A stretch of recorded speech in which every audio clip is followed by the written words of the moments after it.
All right, welcome to the Armchair Commanders podcast. My name is John, And I'm Jack. and this week we are joined by Ben Stanley. Uh, Ben is a multifaceted individual who has quite the presence on the social medias. I originally came across him when he did, it seemed like a billion different reviews of A Christmas Carol, and greatly enjoyed that. So we thought we'd invite him over. Ben, hello. If you could tell the folks a little bit about yourself. Yeah, my name is Ben Stanley. I am an artist. I do a lot of like fandom related artwork. Kind of my style is I write out movie scripts into posters, and so that's kind of how I've gained my presence on social media. But then I also do things like those Christmas Carol reviews and uh, a lot of like entertainment based stuff like that. Nice. So I do have to ask. I've seen a lot of your Christmas Carol reviews, but I don't think I've seen a video that explains why you tortured yourself with like 150 movies in such a short span of time. What inspired you to take on that project? Well, it wasn't torture. I've always been passionate about Christmas Carol. I had the idea for that project a couple years ago, but then when I kind of was inspired to do it back in September, I was like, okay, well, if I'm going to do this, I got to start now. And so I watched, I think, at least one a day because they vary in length. Um, but I guess the motivation was because I didn't grow up watching any of the film versions. Only before the marathon, I'd only ever seen three of them, and I didn't like grow up with them. I grew up going to theater productions of it, and every Okay. theater production is a different script and different decisions they make. And so I had always been passionate about like what aspects of the book you should keep in, because the Robert Zemeckis film from 2009 came out the same year that we studied Christmas Carol when I was in high school, and so I was like amazed at like how many details they kept, and so I just wanted to see how much the other ones held up to it. I know when I first reached out to you, there was a little bit of hesitancy because obviously we're a war movie podcast, and you're like, "How does Christmas Carol translate to war movies?" But I'm glad I was able to convince you to come over, which brings us to the choice you did make, which I think is kind of right on par with the philosophy you took with your previous review series, which is another adaptation of a book into a play slash musical, the critically acclaimed Hamilton. Um, Gotta say, our listeners at home can't see it, but he is wearing a Hamilton shirt right now. It's Yes, very nice. thank you. So, Well, my the artwork that put me on the map basically was when I wrote out the entirety of Hamilton, which was almost 20,000 words. And so when that went crazy viral, like December of 22, that was kind of when selling the artwork became like a sustainable thing. So that it's always been important to me solely because it put my career in motion, basically. right. So, were you a Hamilton fan like right off the bat when it first came out, or was there like when did you get like really into it? I somehow so I was really into theater growing up. I did musical theater extensively in high school, but I think Hamilton debuted a year after high school, and I didn't really hear about it. I heard a little bit of like, okay, the same guy did it in the Heights, did something about American history, and I didn't know much about it. I think I listened to the soundtrack in like 2016, 17. I was like, this is, I mean, kind of cool, I guess. But it wasn't until I think like 2017 that I like really got into it and started listening to it frequently. and I think around the same time my college roommates were getting into it, and so that was kind of when I became more aware of it and delve into it. I know 2019 is when I read the book, and then 2020 when the movie came out. So it kind of ebbs and flows in terms of the Hamilton phases. That it seems like every theater kid goes through a Hamilton phase at some point. I would say my first real introduction to Hamilton was in college, and we'll swing back to my initial reaction to it. But Jack, when was the first time you really saw or explored Hamilton? You know, the day it dropped on Disney Plus is when I initially watched it, but I never did finish it for reasons I don't really remember. It's long. And and surprisingly, I just never picked it up again. I don't know why, but I'm glad I finished it up. I remember the first time I tried watching it on Disney Plus. I put it on for a Fourth of July celebration. So like I'm one of those weirdos that Fourth of July is one of my favorite holidays. Um, so I was like, yeah, what's a better choice than throwing Hamilton on TV for Fourth of July? And like, it's like you said, it is a long watch, and I was passed out before I could even finish it. So it this is I've probably attempted watching it 5 separate times, but this is maybe the second time I've actually watched it start to finish. Sure. Um, but I my like I said, my first introduction to it was in college, and I was not super stoked on it when I first got introduced to it. And I'd like to preface this with it's not for any of the like stupid like Fox News like reasons. Uh, it was because I was in a political science class, and it was like a writing intensive course. And it's literally just, hey, you got to write a 15-page paper so you can show you can write long papers. It's one of those kind of classes. Right. But the teacher at the time had such a love for this, and like it seemed like every single class, it didn't matter what we were talking about, she found a way to shoehorn Hamilton in there.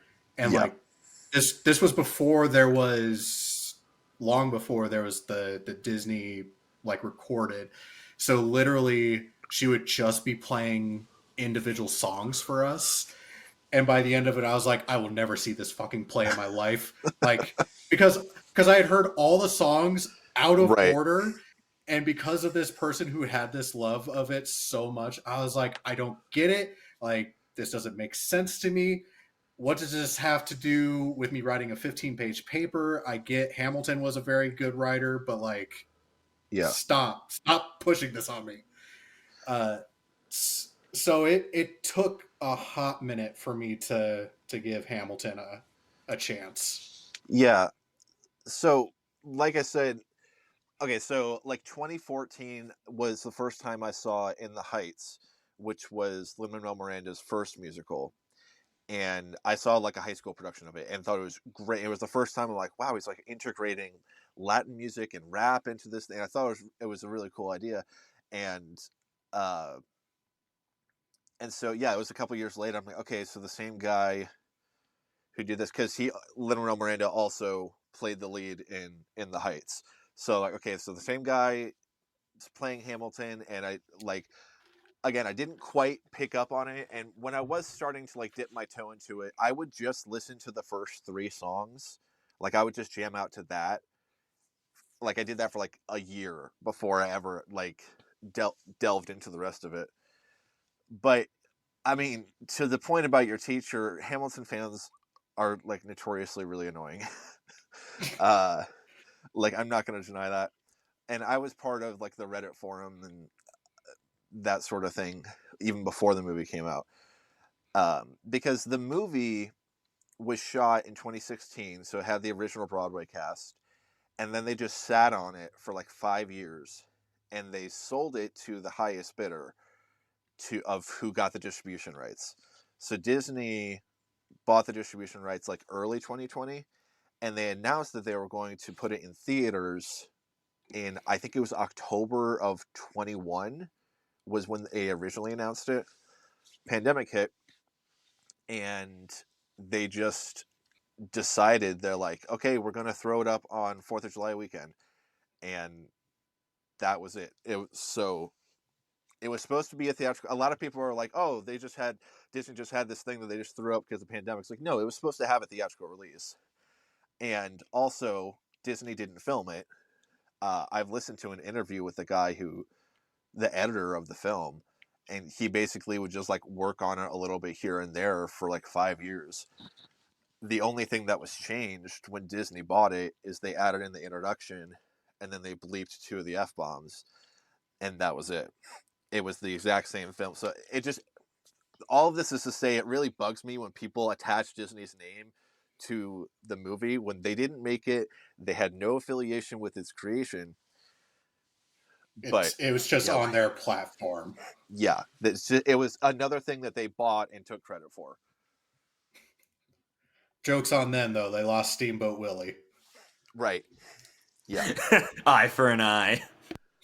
I really love the fact that the day that they lost the copyright to Steamboat Willie, Rob Zombie announced a horror film with a serial killer who dresses up as Mickey Mouse. I was like, right.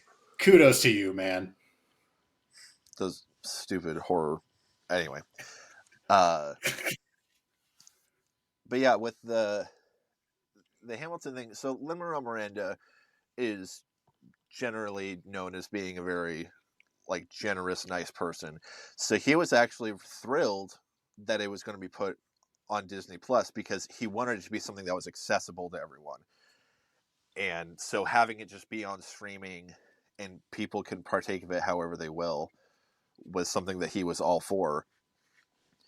And I guess going back to you both saying that you didn't finish it, so like that was so weird because of the pandemic and people were like craving for like new movies. So everyone was watching this, even people who weren't theater people, who like are not used to an intermission and the stamina for like a 3-hour play.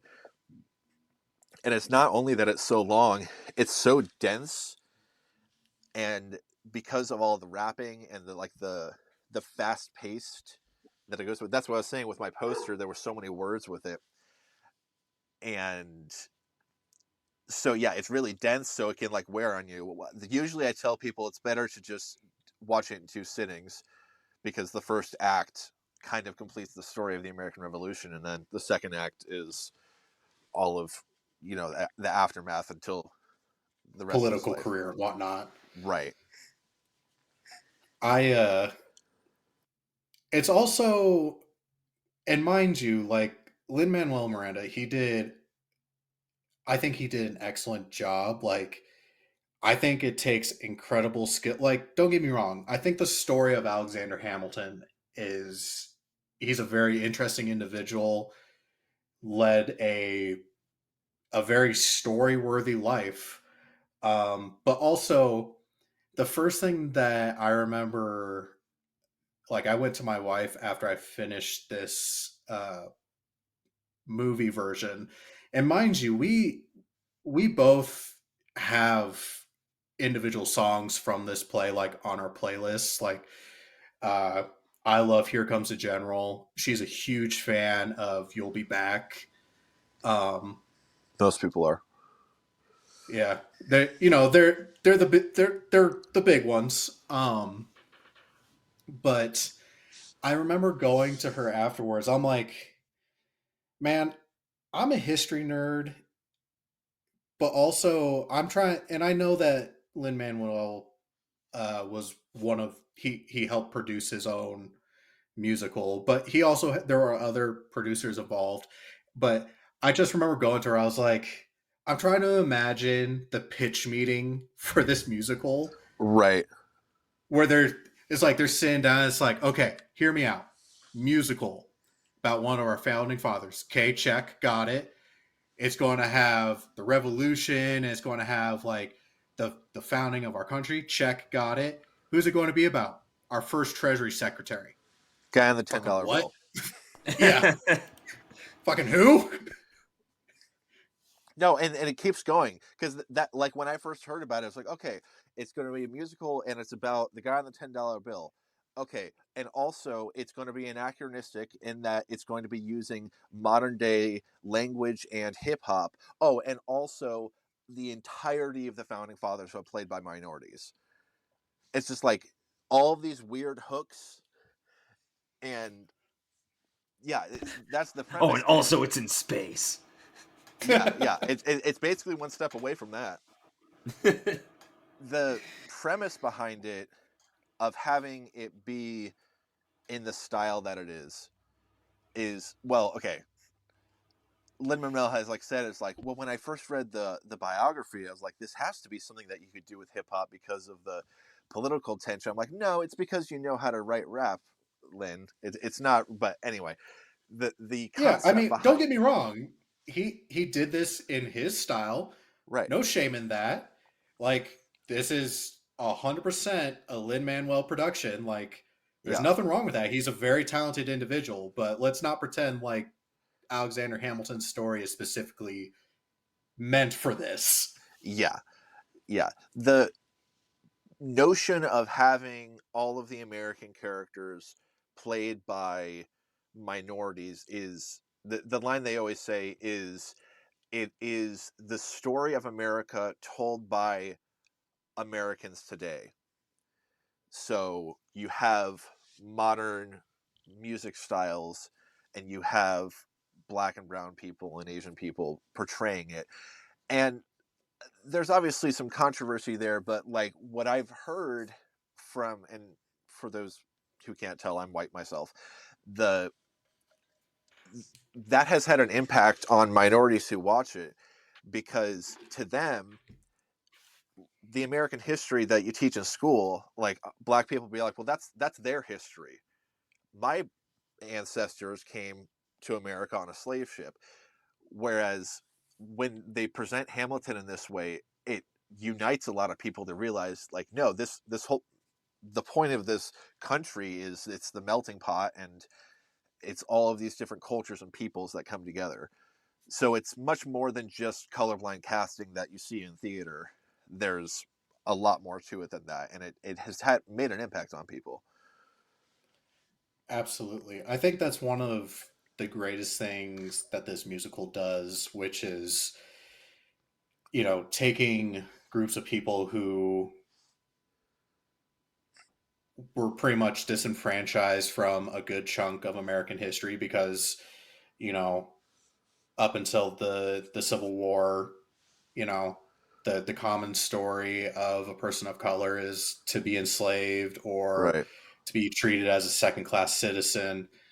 Um, the fact that they're able to take a subject which can honestly be stuffy a lot of the times and put it into an easy to understand language as well as like a modern language through hip hop, as well as being able to bring in those people who, to be honest, didn't have a reason to care about that right, time period because it's like, well, this isn't quote unquote our history. I think, like you said, the fact that taking the melting pot approach where it's like today we're all Americans, like even though, you know, lost my train of thought, but you get what I'm saying, yeah, which is it's making a time period more accessible. yeah. And the I criticisms that I heard about it is people are like, oh, they don't talk enough about slavery in the show. And my defense to that is, one, did it have to? This is the story about Alexander Hamilton. Like, if you wanted it to be about slavery, you can make your own musical. But they do bring it up a lot. Like, the character of John Lawrence constantly drops lines about how he wants to end slavery, and then Or uh, forming like an what all African, the all black regiment or battalion, yeah. And one thing that you don't get from the soundtrack that you get from watching the movie is as soon as Thomas Jefferson walks in, all of the chorus members get on the floor and start like scrubbing the floor as he's walking by, because Thomas Jefferson had tons of slaves. And so like they didn't shy away from that at all. In Jefferson's opening song, he says, he's like, he just got a letter. He said, "Sally, will you be a darling and open that for me?" And Sally was not his wife. I think Martha was his wife's name. And after his wife Yeah, died, Sally was like his we've baby mama or something. Yeah. yeah we've discussed Sally before when we reviewed 1776. Right. Yeah. And so like they don't shy away from that at all. And David Diggs, who plays Jefferson, I think he was quoted as saying like, Thomas Jefferson did a lot of really great things, but he sucks. So, Yeah. like they're able Also, I'm to back. point both those things out. I loved we had a guest on like 2 weeks ago to review Braveheart, and she said the only thing I like about Thomas Jefferson is the fact that he invented the wheelie chair. Right. So Man, Yeah. Oh, go ahead. the guy playing him really hammed it up. Oh, yeah. And I'm thankful for that. Another thing that they people who aren't familiar with theater are thrown off by is double casting. Like I know that really confused my wife when we first watched it, is the fact that Lafayette and Jefferson were the same person, and John Lawrence and Philip Hamilton. So when I see people who aren't familiar with theater have a hard time picking up on it, I totally understand why. I mean, we weren't around. Maybe they were the same person in real life. Well, there was logic in why they double casted it the way they did. Lafayette, French guy, Thomas Jefferson spent a lot of time in France, and their paths rarely overlapped. And then John Lawrence was like Hamilton's best friend. He dies, and so in the second act, the same guy plays his son, who also dies. James Madison, Hercules Mulligan, I think that was just logistical. And then Peggy Schuyler died at a young age. She was like in her 20s. And so they have the actress play Maria Reynolds, the guy that the person that Hamilton sleeps with. So like there was some logic behind doing it other than logistical. And it also works in the opening number. You have at the very end, like, me, I fought with him, me, I died for him. That actually works with all of their characters, because the people who say, me, I fought with him, were the people who fought next to him. But in Act 2, they also play the people that fought against Hamilton in politics. Anthony Ramos, who played Philip and John Lawrence, says, I died for him, because he died in both cases in some tangential way related to Hamilton. And then the women say, me, I loved him. And same woman plays Peggy, who is his sister-in-law, and then also the woman he had an affair with. So like in every way, the double casting works with like that moment in the opening, and it took me a long time to piece that together. yeah, it's definitely, like you said, if you're not familiar with like the theater world, it is something that can throw you through a loop. Um, I was texting with Jack. This kind of brings me into the next point I wanted to make, and I'll ask both of you this. But Jack, who is your favorite character or individual that was casted in this film? What was the dude's name that played Lafayette and / Thomas Jefferson? David Diggs.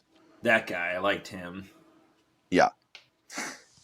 Like I said, Thomas Jefferson, terrible person, but man, he gave it his all. He made Jefferson seem like a cool cat. And Right? Yeah. that's set up for that sick dunk where they were. What was it? A public debate they were at, or something? The congressional uh The debate, congressional yeah. rap battle. That's right. The cabinet And battles is what they're called. I never imagined I like congressional rap battle better. Yeah. I think the And next time there's a major debate on the House floor, it has to be done in the style of a rap. yes. Right. Anyway, and that's set up for a sick dunk on Thomas Jefferson. It was like, we all know where you really got that money, or we know who really plants the seeds. Yeah. Being slaves. Your debts are paid because you don't pay for labor. Is the line or something like that. Yeah. Dunked on. It's like English open mic night. Right. Yeah. I never thought that it'd be possible to make a debate about a national bank into a catchy song, but by God, they Right. did. Well, and like I said, the show itself is very dense, and an interview that Lynn said is he said that it barely scratches the surface. He said you could make an entire musical about Hamilton forming the U.S. Coast Guard, and it gets That's half. that's a half musical I time. want to see. Right? I think you know I'll get to the next point that I when talking about kind of throwaway lines. But Ben, who is your favorite character or casting in this? I think I also gravitate to Daveed Diggs' characters, and he also has some of the best like rapping moments. He does all of the fast rapping in it. Okay, But I also really like the character Angelica. I think is really great. she does get some great songs in this, especially uh, the opening song with the is it Skylar or Schuler It's Skylar. sister? It's spelled like Yeah, Schuler, but it's Skylar sisters. yeah. That's one of The my the favorite songs in the show. Is their it opening is number. like lots of songs in this are done excellently, but like the Schuyler sisters is truly a great piece. It also is one of the few that stands alone. Like you don't need the context of the show to listen to it. Right. I think that brings me to my favorite casting. Like, you know, our listeners at home can't see it, but at the like we've mentioned this before, our recording app allows us to have our name and then like a second row where usually people put like curator this, doctor that. Me and Jack are idiots though, and we just come up with silly little things. So mine is simping for GW. Um, I love George Washington in this, but Yeah, that's because I'm a George Washington fanboy. I actually have. I'm such a fanboy that last 4th of July I got George Washington tattooed on my forearm. there you Um, go. but I don't think for me anything beats John Groff's performance as King George. Oh yeah, Like that is yeah. that's such an amazing thing. And didn't he get a Tony for his performance of that? Most likely, yeah. He's obviously steals the show, and I frequently say that his number "You'll Be Back" is kind of the gateway for most people into the show because it's the sort of typical musical theater number. It's the only one in the show that's like that. Absolutely. Also, like it is like the typical musical theater number, but it's also so incredibly clever that obviously the point of the song is King George is talking about like no you, like it's supposed to posit England's view of the colonies, which is no, you belong to me, you don't get to do whatever you want. But like the fact that they took it from like an abusive boyfriend like Right. point of view. I was like, God, this is so clever. Like, Yeah. And I love that he just reprises multiple times. And this is another thing that you know as a theater person, that quite literally the only reason he has his reprise in Act Two when John Adams is elected is so that the actor had something else to do. Because otherwise he'd just be sitting backstage for all of Act Two. Like, there's no logical reason why, oh, you know what? How do we sum up John Adams' presidency? Let's bring in King George. But the audience love him, so we're fine with it. right.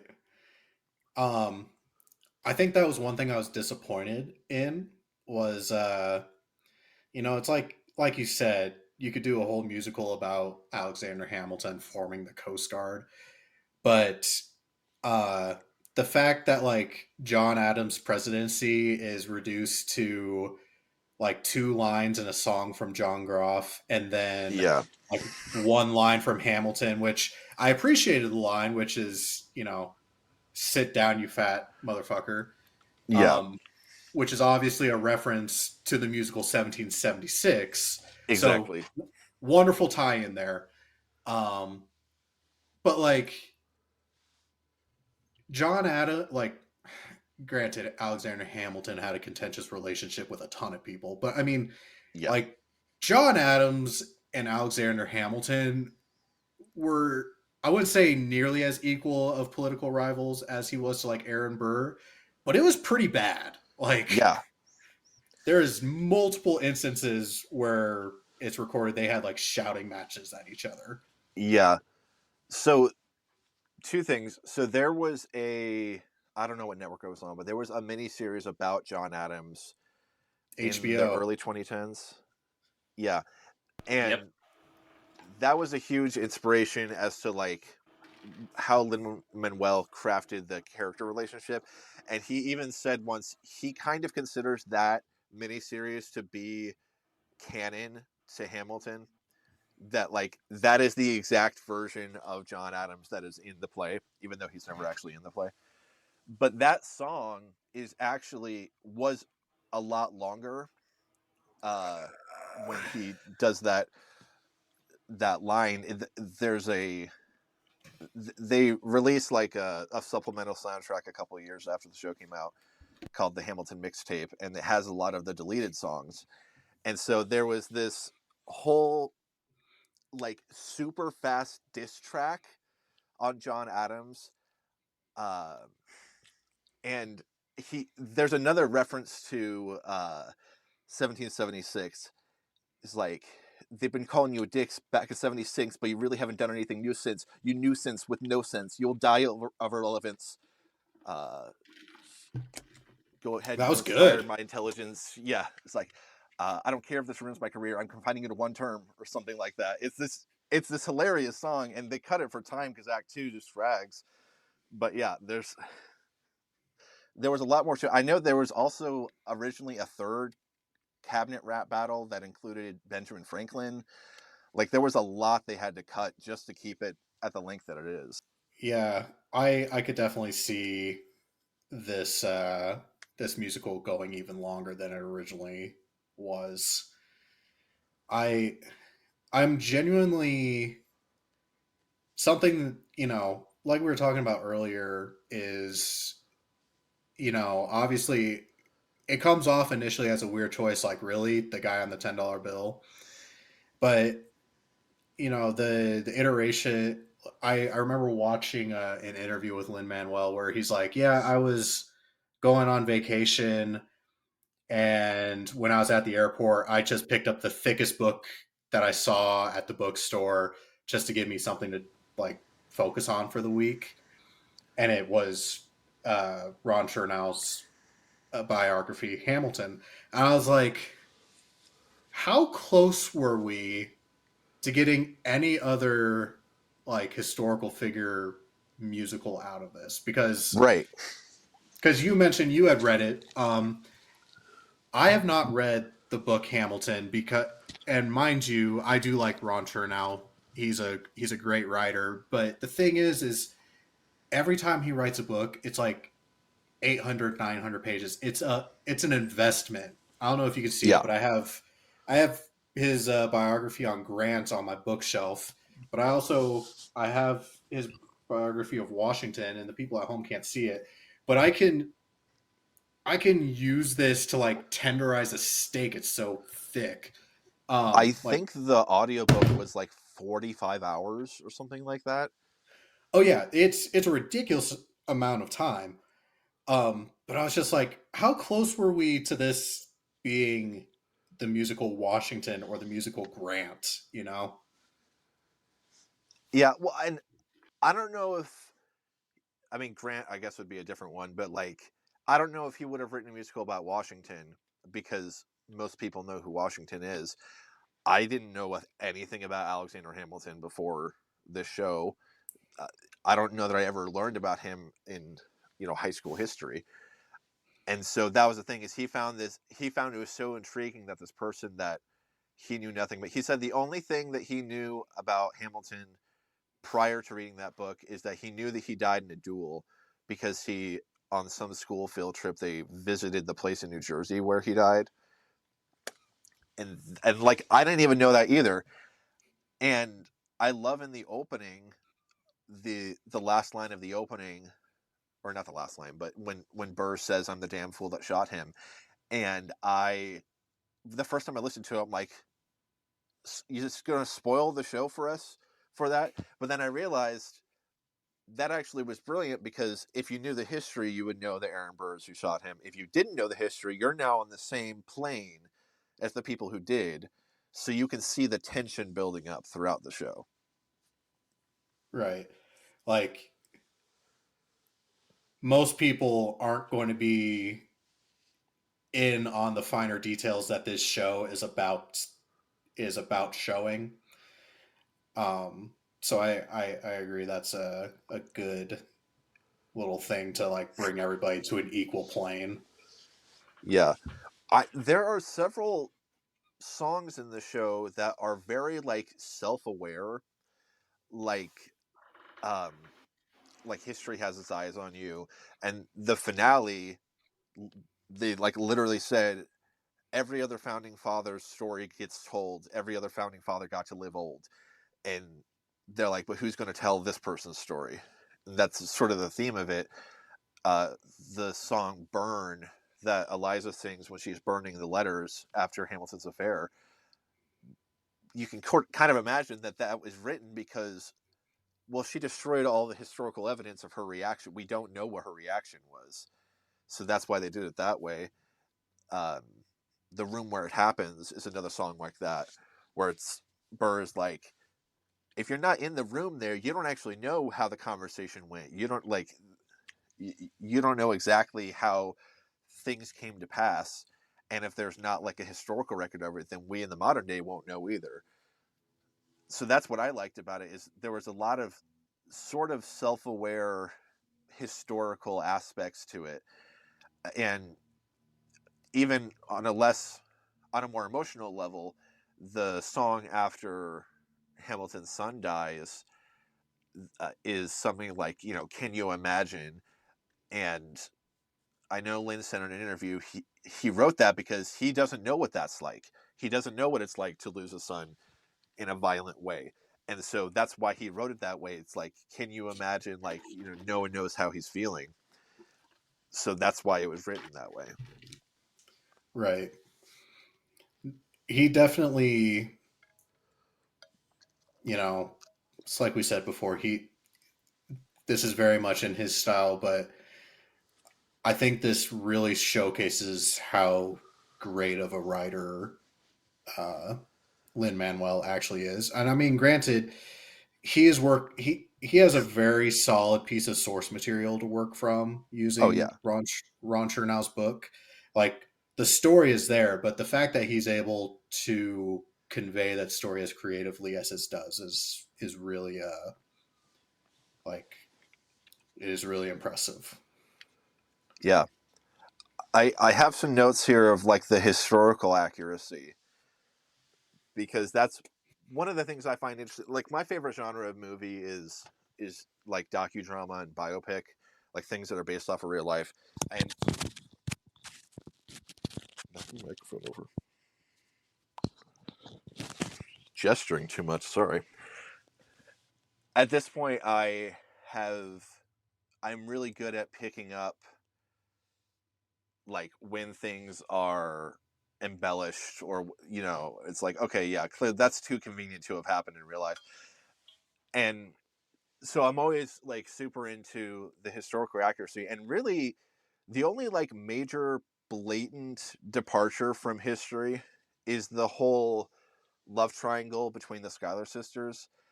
uh that did exist, but by the time that they met, Angelica was already married. And but there was romantic feelings between Angelica and Alexander, but Lin-Manuel thought that it would be a better story if she couldn't have him and decided not to, whereas in reality she was already married anyway. That and Right. he's very open about that. Like he has like an educational program for high schoolers that points out a lot of the historical inaccuracies. A lot of it has to do with just minor characters, like the duel in Act One with John Lawrence. uh, Charles Lee's second in that show is in that song is Aaron Burr. In reality, it was some other guy, but they figured it would just be faster to just use a character that the audience already knew rather than introduce this new minor guy who would never do anything else. And same with We Know, when the three of them are approaching Hamilton about the hush money, basically. That was also three completely different people, but it just using the actors and the characters that audience already know just makes it easier to grasp that. Other than that, everything is basically exactly how the biography states it. And he didn't just reference Ron Chernow's book. He obviously got some other sources, but yeah, it lays it out pretty accurately. He definitely like threw himself like wholeheartedly into this because I remember watching, I think it was in the same thing that I saw where he got the idea for it. I think it was like a making of type documentary. But he's Yeah. like, yeah, I actually like stayed in a room of his house to write some of these songs for like inspiration. I'm like, that's like really digging deep where you're like, I'm going to change my environment for the sake of trying to write this. Yeah. And I guess I meant to mention this earlier. This wasn't when he had the idea, it actually wasn't originally going to be a musical. He was just going to have it be an album because he didn't think that this would really work as a musical. And so that's why the musical is written, I don't know if there's like an official term, but I just say Shakespearean like, which is that all of the dialogue describes most of the action. Like if you just listen to the soundtrack, you basically understand everything, and the visuals are just kind of a bonus to that. Right. And so he had written it to be an album, and then it kind of became a musical from that. For that reason, I don't think that they should make a proper movie adaptation, because so much of it is like literally the character saying, I'm walking over to James Madison and he's red in the face. It's written in such a way that everything is described for you. Yeah, it probably wouldn't translate very well, which that actually brings me to the next point that I wanted to make. So, Ben, have you seen the movie 1776 or I the play? have. It's been Okay. a while. I like what saw it in middle school, I think. Oddly enough, that's also where I first saw it was middle school English. But me and Jack, we reviewed it quite a while ago. So I wanted to ask, I'll start with Jack, is obviously this like 1776 started as a Broadway musical and then they adapted it to a film, but they did, you know, the like Phantom of the Opera approach where they turned it into like a movie. It's not just a recording of the play. Right. Um, so that compared to this, which is just a direct recording of the play, Jack, what what did you find that you preferred? Like in terms of style or which movie? Just the style. Did you prefer Hamilton's approach to doing it as just a direct recording of the play, or did you Yeah, prefer I think I like that. 1776's like transforming it into a movie? I think I like the just recording of a play format, but with different camera angles. That's how I watched Miss Saigon. Okay. Yeah. So that method is called a pro shot if it's professionally shot. And I think most people in the theater world will say that they prefer that. I don't know that there has been a single like Hollywood movie adaptation of a musical from the past 30 years that musical fans approve of, because they generally, I think Phantom of the Opera might be like the only one, but they generally will make sweeping changes to the plot or just unnecessary changes, whereas like back in the 50s and 60s, it was pretty commonplace to make a movie version of a musical like 3 years after it came out with the same cast and change very little of it, like Guys and Dolls and Music Man and a bunch of those classics. Sound of Music a little bit is sort of that. It's a lot of the same cast from Broadway, and I just wish that they would do that more. Like I'm not looking forward to Wicked coming out this year. I the thing about Phantom of the Opera that kills me, like I'm a big Phantom of the Opera fan.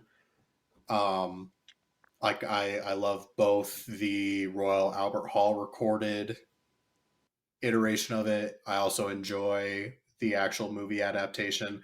The thing that kills me is, why did we cast Gerard Butler as the Phantom only to have Antonio Banderas sing all of his parts? Why not just make Antonio Right. Banderas the Phantom? Like this, it's like we were adding a step where we don't need it. Yeah, and that's the thing. Like they in the Heights, Lynn's other musical was made into a movie, and I think it was released in 2021, and that one was so good on a production level, but then they decided to just like completely tear apart this one core character of it and just like ruin her whole arc and then like change major things about the plot at the end. I'm like, why did you do this? A lot of it I could tell was like Hollywood politics, but still, I'm just like, you can just leave it the same or you can do a professional shot of it, because it was written to be a musical, and so not all stories will adapt the same way to a movie. And yeah, the same thing. It's like with Phantom, it's like, okay, you can do a dub, but like, why would you? Why don't you actually showcase the actors who brought these characters to life? They should have made a Phantom. In my opinion, they should have made a Phantom movie 10 years earlier and have Michael Crawford do it. But that would have been too perfect. I know, right? Heaven forbid we wait 20 years to make a Wicked movie and have freaking Ariana Grande be Glinda. So I I don't know. I feel like there's especially I don't know how much you have delved into like the pop culture wars, if you will. But I read the book "I'm Glad My Mom Died" by Jeanette McCurdy, who was one of the actresses from iCarly. right, yeah, I've been meaning to read Um, it. I haven't had the chance. oh, it is a fantastic book. It's a hard book to read. Not like stylistically or anything like that. It's just like it is such a heavy book that like I could only read like one or two chapters at a time, and I'll be like, okay, I need to take a break. It's a heavy book, but after reading that book, I'm like, I get the feeling that Ariana Grande is like a Disney villain, like literally a Disney villain, because she works for or was brought in by like the Disney Corporation. But I was like, Nickelodeon, but yeah. yeah, okay, my bad on that one. But like, just reading her book is like all these things that like backdoor deals that involve like Ariana Grande, and then you think about like all like everything that goes on with her like music career. You're like, man, you must belong to like some sort of like secret organization to put you in power or something. Yeah. That's my conspiracy theory is Ariana Grande is trying to rule the world, but Well, and people have been hating on Lin-Manuel Miranda for years because he keeps like landing these big projects with Disney. Because he wrote the music to Moana. He actually got the job for Moana before Hamilton even premiered. A lot of people think that the success of Hamilton led him to do Moana, but it was actually he got the job with Disney before Hamilton. And then he did Encanto, and then Disney bought the Hamilton film, and then like he's in the Percy Jackson series, and people are like, oh, he must have, Disney in the palm of his hands, and he must have a contract to do with things. And I'm just like, did anyone maybe consider the fact that he keeps getting successful jobs because he's talented? no, no, Nope, has to be no. conspiracy. Yeah, and that's the thing. And I do agree people's complaint about his casting as the lead. He has said that he didn't cast himself. The director of the show cast him. It's just the way that musicals are made is you workshop them and you have just a group of friends test out the song in front of test audiences to. I think I think the criticism of like him being casted as Hamilton, like that doesn't bother me one bit. Like because like he's in the theater community. This isn't like the first time he's ever performed or anything like that. Is there better choices? Yeah, but that doesn't mean he was a bad choice. But like getting mad at Lin Manuel for being cast as the lead in the musical he wrote is like getting mad at Trey Parker and Matt Stone for being the lead voice actors for any of their projects. Like it's like no shit, it's their stuff. They get to do what they want. I think one of the other issues with that is that it's not that he's not bad by any stretch of the imagination. It's just the cast that he is surrounded by is so amazing that it just highlights his deficits a little more.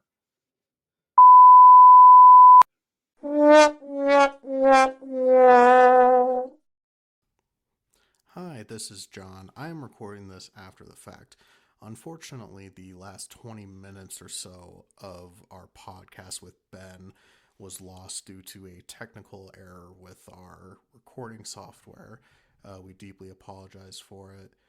For those of you at home, what you're missing out on is our drink reviews that we usually do each episode, as well as our own individual rating for Hamilton. We each gave it approximately a 4 to 5 out of 5 rating for this particular film. Again, we would like to deeply apologize for not being able to provide you with the last 20 minutes or so of this show. That being said, if you all could support Ben with his various projects, that would be greatly appreciated. You can find him on Etsy at Cinematic Scribbles. He's also on Instagram and other various platforms as at HowVyouBeen. I'm sure he would greatly like additional likes, follows, subscribes, and what have you. If you did enjoy this episode up until this point, we would also like a review. The stars do matter. If you'd like additional content from us, you can find us across all different platforms at the Armchair Commanders Podcasts. Until next week, we appreciate you joining us.